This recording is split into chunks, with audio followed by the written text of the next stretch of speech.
Mga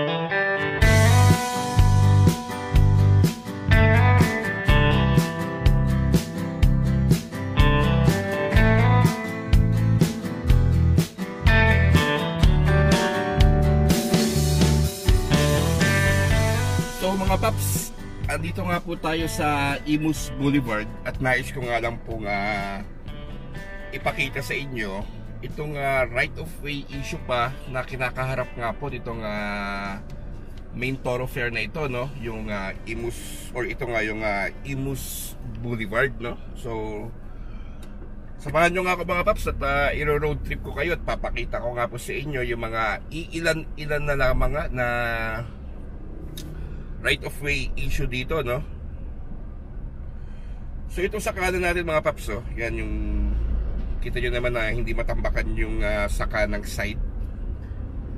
So ito nga po yung isa sa right of way issue nya. Itong dito, yan yung nagbebenta ng halaman. Yan dito.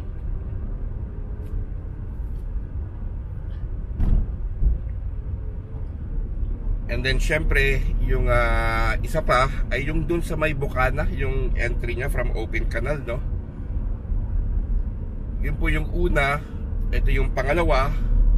At meron pa nga po tayo makikita dito somewhere mga paps, lalo na yung isang bahay na nakatayo pa rin, yung malapit sa Aviana, no? So babaybayin nga po natin yan.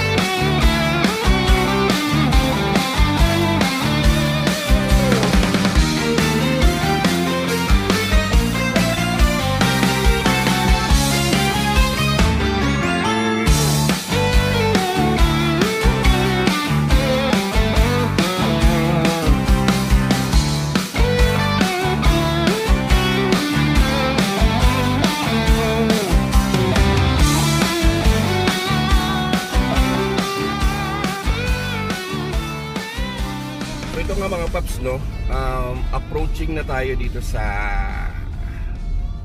or actually dumaan na nga tayo sa City Hall natin dito sa Imus.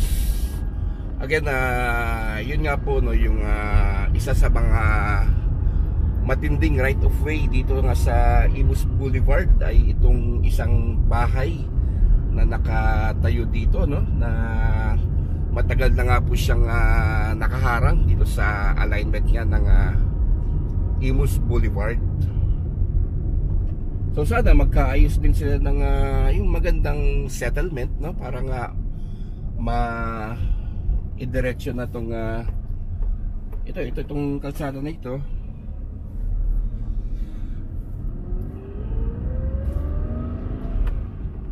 And nakaka-excite nga rin pala mga paps, no, kung ano nga po ba magiging or actually very promising naman talaga ang mangyayari dito sa Imus Boulevard in the future.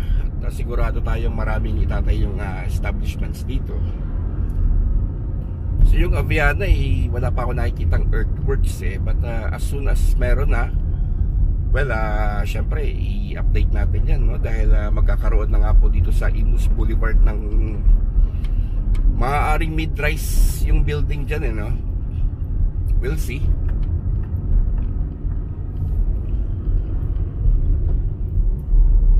So ayan mga paps, siguro naman nakikita nyo na yung sinasabi kong bahay. Yan o, yung nasa kaliwang lane. Well, tulad nga po ng sabi ko, don't get me wrong, no? Pero yun nga, magkaroon sana ng magandang settlement para naman na hindi rin maagrabyado yung may-ari nga ng establishments na yan, or establishment na yan.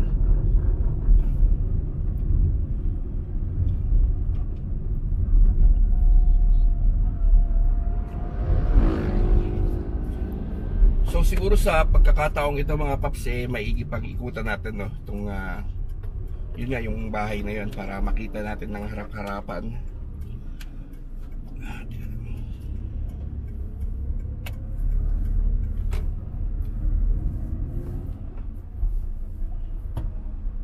Ayan, yan siya mga paps.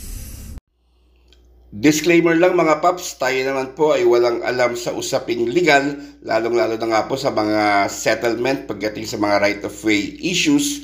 Ang sa atin lamang po ay sana'y magkaayusan ng ang dalawang panig na ito nang walang naaagrabyado. Nang sa ganon, patuloy na nga po ang pag-usbong ng mga ganitong klaseng proyekto.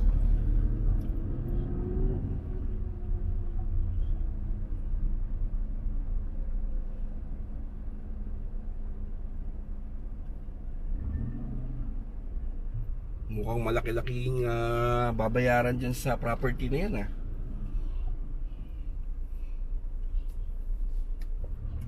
Yun, so sige, ipasyal ko na kayo muna dito sa Imus Boulevard mga paps. Pakita natin sa inyo yung dyan sa may rotonda, yung ginagawang monument dyan, no? Yung Battle of Alapan. Atin ding marapating i-update na yung construction nun. No? Tatanim na ng mga halaman, no? Inaabangan ko yung sa Aguinaldo Highway, yung center island natin dun yung mga palm trees, no? Tagal tumubo pero maganda yan mga paps kung tumangkad na yung mga puno na yan. Tsak, magbibigay ng lilim, no? Tsaka syempre, aesthetic na rin. Ganda tingnan niyang Imus, or actually Aguinaldo site ng Imus City.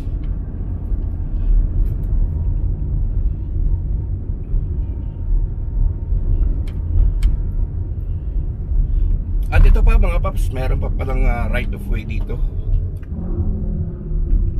Yan, yung nasa harapan natin. Ito. Yan. Tsaka syempre yung dun sa may SM, no? SM Imus, yung papasok ng Imus Boulevard. Meron pa rin isang right of way doon mga paps.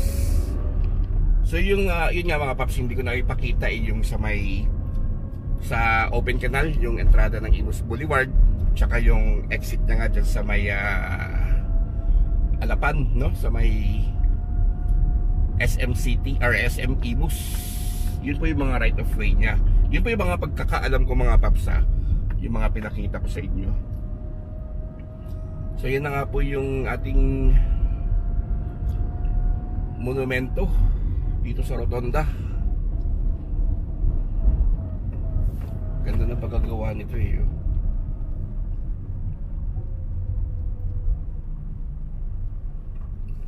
Yun, no?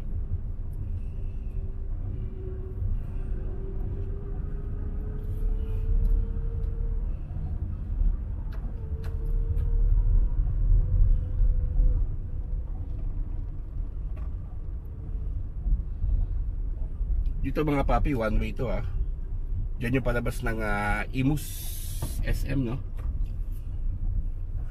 And dito nga mga paps, ito yung Advincula Avenue Extension. Hindi ko lang alam kung ano na bang progress nito, kasi para siya nahinto dito sa kanan natin, no? Yan yung entrance niya Na-update na rin natin dati to. At sabi ko nga sa inyo, magkakaroon tayo ng update dito, no? Uli.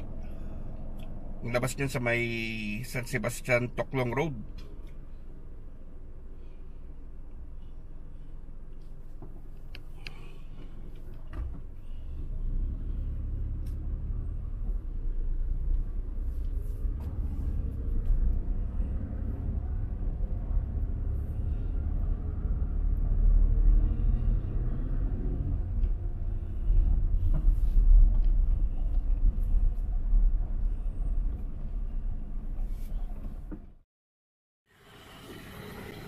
So mga paps, ito nga kita nyo naman ganda nung pagkalatag ng tiles dito nga sa rotonda, no, ng Imus City.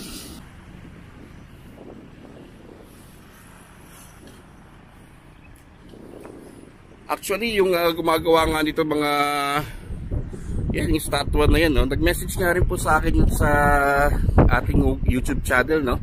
So shout out nga po sa inyo sir, maganda yung pagkagawa ninyo.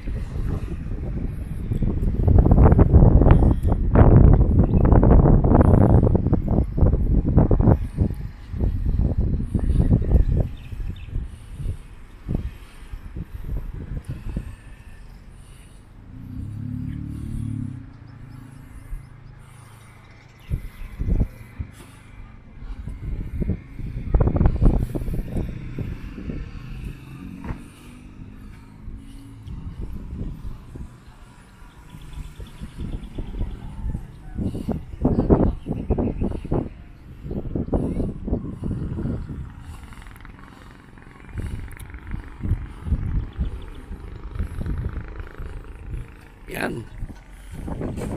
So okay mga paps, yun na nga yung papunta ng open canal, no?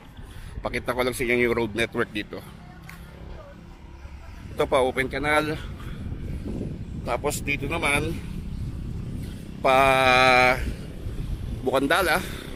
Sana magkaroon din ng widening dyan, no? Para maganda tingnan. And then syempre yung dito, yung palabas ng SM Center, no? Imus. Pakita ko lang ulit yung tiles. Tapos, yun dito rin banda may ginagawa dyan na kalsada, no? Yung Imus bus line, tawagin, palabas ng Nia Road. And then, ito naman, ito yung Advincula Avenue Extension na diretso nga po yan hanggang San Sebastian Toklong, no? So ang nangyari pala dito kaya siya nahinto ay wala pang permit dun sa Kawit area, no? Sa Kawit side kung saan to exit. At yung Calax ka po kasi mag-i-intersect itong diversion road na to saka yung Calax na papunta dito sa Kawit, no? Yung Calax nga po ang iibabaw dito sa diversion road na ito. So isang tingin pa ka tayo dito mga papi. Yan o, ganda ng pagkagawa.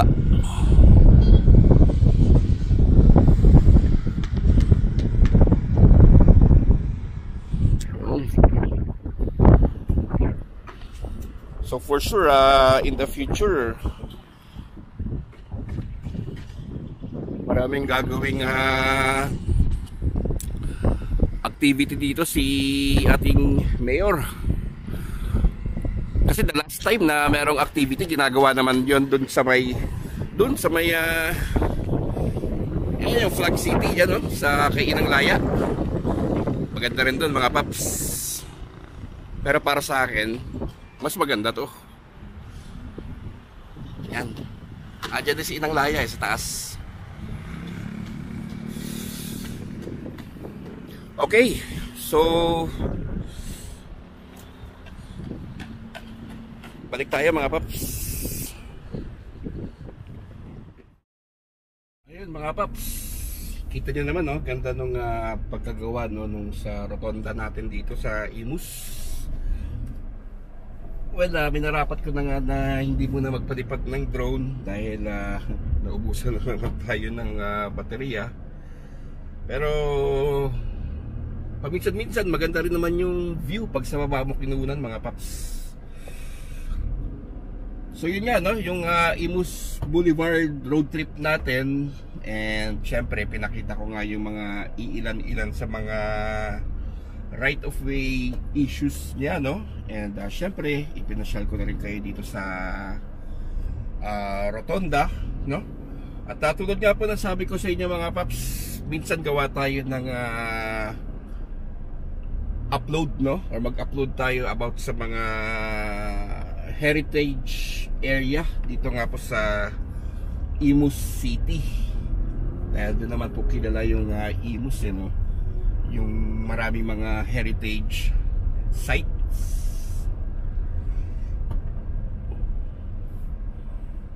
So mga paps, hanggang dito na nga po muna yung update natin. Sana nga po nag-enjoy kayo. Ingat po kayo palagi. God bless.